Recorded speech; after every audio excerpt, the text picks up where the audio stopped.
In this video, we're going to make our very first Java application. We're going to make an application called Hello World. Now, in computing terms, it's been a tradition for the very first program you create in a new language to get the computer to print out a message that simply says Hello World. Nothing more, nothing less. So the idea is just to really show you some real basics of that language. So what I'm going to do, I'm going to click on Create a New Project. This brings up a rather intimidating looking screen, but it isn't as bad as it looks. Now, depending on the edition of IntelliJ that you're running, whether you're running the Ultimate Edition like I am, or whether you're running the Community Edition, you will see there's different options here to the left-hand side. Now, because I'm running the Ultimate Edition, and this is the paid version of IntelliJ, the JetBrains people, the makers of IntelliJ, give you a lot more options. But you don't need to worry about this whether you're running the Ultimate Edition or running the Community Edition. Just make sure you click on Java to the top left-hand corner, like so. Now you should also have a project SDK showing there, and it should say something like 1.8, maybe a future, maybe a different number, but that's okay, it'll still work. Now if you haven't got one, refer back to the SDK, the Java Development Kit installation video, and I actually went through and showed you how to install a Java Development Kit. Now, if you're sure you've done that, and this is not showing, go back and check out the IntelliJ installation video, because right at the end of that video, I go through and show you how to finish off the setup of the project SDK, and that involves telling IntelliJ where to find the new Java Development Kit. Again, make sure Java is selected. Leave everything else unselected there. We don't need to click on anything. Click on Next. Now you'll see this option, Create Project from Template. I'm going to leave that unchecked because we want to create a brand new project from scratch. I'm going to click on Next. Next, it's asking you for the project name and also the project location. Project name is self-explanatory. We're going to call that one Hello World. Now I've typed it on the screen with spaces, but I actually don't recommend you type spaces. For a project name, you want to type in whatever it is, and you can use upper and lowercase freely, but don't put any spaces in there. And that's because often, depending on your operating system, you can run into difficulties with spaces in path names.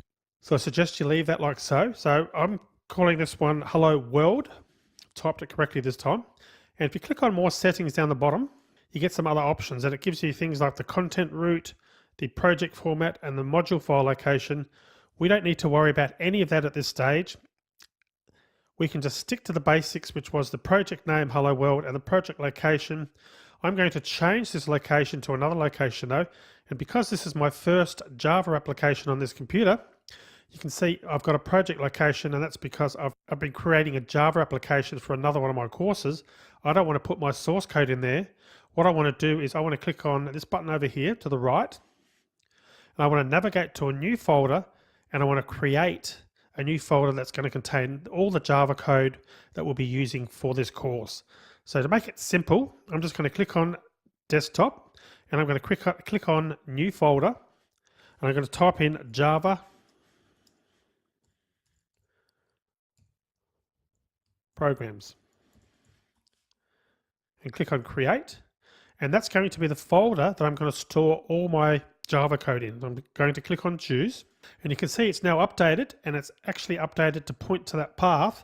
But what it's done at the moment is it's only given me the name of the main folder. In fact, what I want to do is create a subfolder that contains each project, so that if I've got two projects, they've each got their own folder in Java Programs. So what I'm going to do is click on again to the right here, and I'm going to click on New Folder, and I'm going to type in Hello World. And that's going to be the folder that contains our first application. So you can see now that the project name is Hello World. The location is now users, in my case, dev, desktop, Java Programs, Hello World. So it's got its own folder, and the project name is going to be Hello World that's stored in that folder. Now you may have, if you're running on Windows, you'll see that this folder location will be a little bit different. You probably have something like C:\\/ users / and whatever your username is, and then perhaps a link to the documents folder. You'll just need to navigate to a folder that you'll remember that where these files will be, depending on your operating system. But that's where mine are going to be. So I'm now going to click on Finish. So what's happening now is the IntelliJ editor is now creating a folder in that directory, and it's containing the base files that we'll be using for our application. Now before we get started, I just want to point out the tip of the day. This is a little box that comes up every time you first start up IntelliJ, and you can turn these tips off because that's what they are. They're tips for the day, and I suggest you leave it on and actually read some of these because it gives you some really clever shortcuts, and it gives you an overview of some of the features that are included with IntelliJ.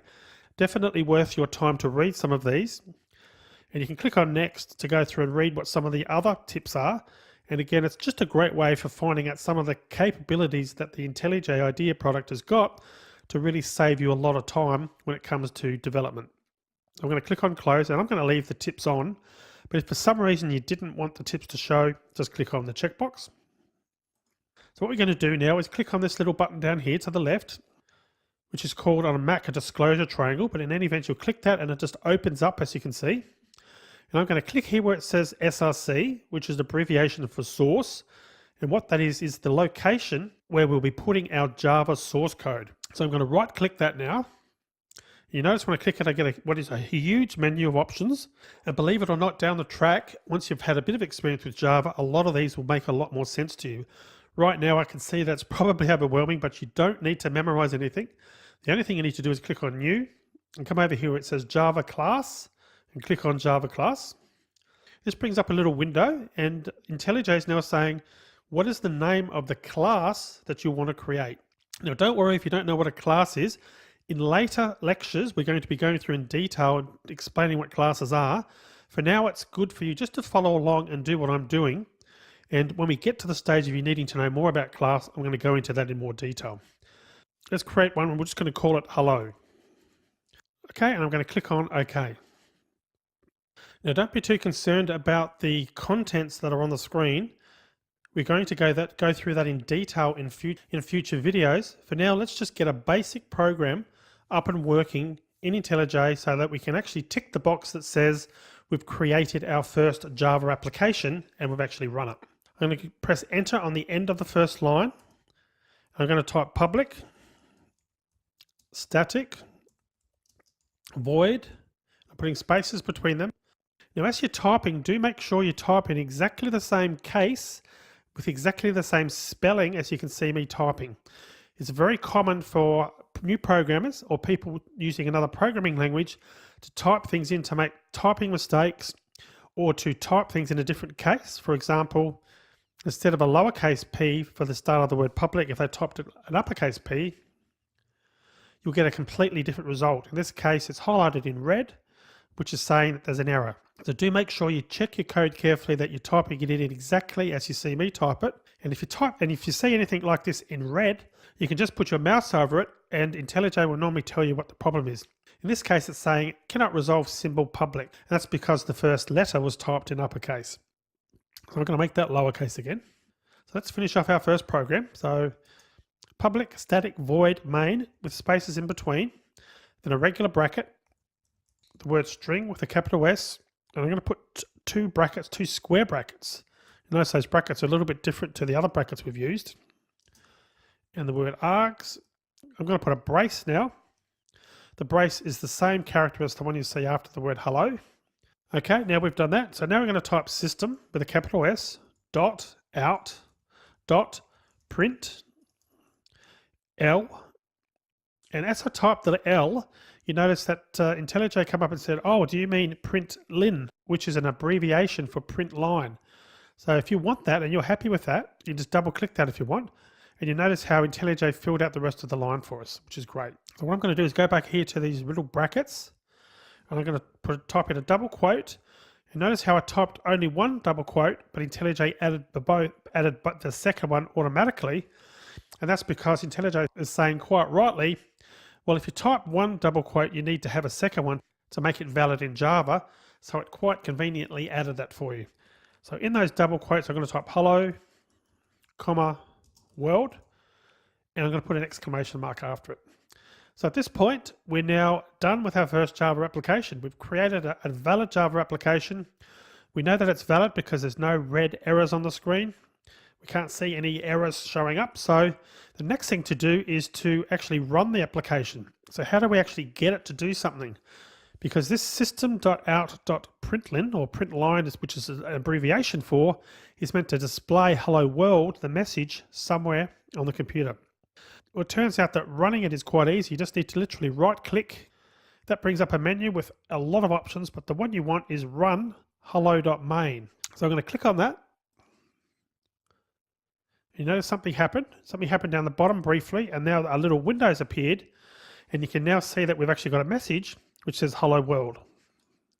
And it's got process finished with exit code 0. Now we'll be talking more about what that means in a future video, but the bottom line is you've now created and successfully run your first hello world application. Challenge time. How would you go about modifying the output to, instead of putting hello world, to put hello and your name? For example, hello Tim. I'm going to pause the video, go ahead and make that change so that the output becomes hello Tim instead of hello world, or substitute the word Tim for your name. Go for it now, and we'll come back shortly and show you how to do it.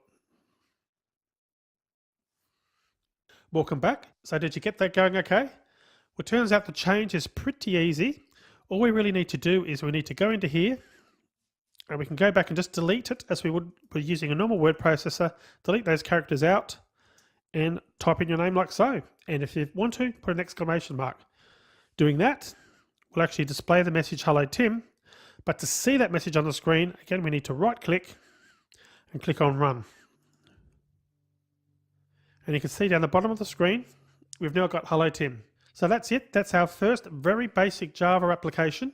In the next video, I'm going to walk you through some of the basic functions within IntelliJ, just so you understand the various parts of the screen and how to move some of the windows around depending on the amount of screen real estate you've got, and just to help you become a little bit more familiar with IntelliJ. So I'll see you in that next video.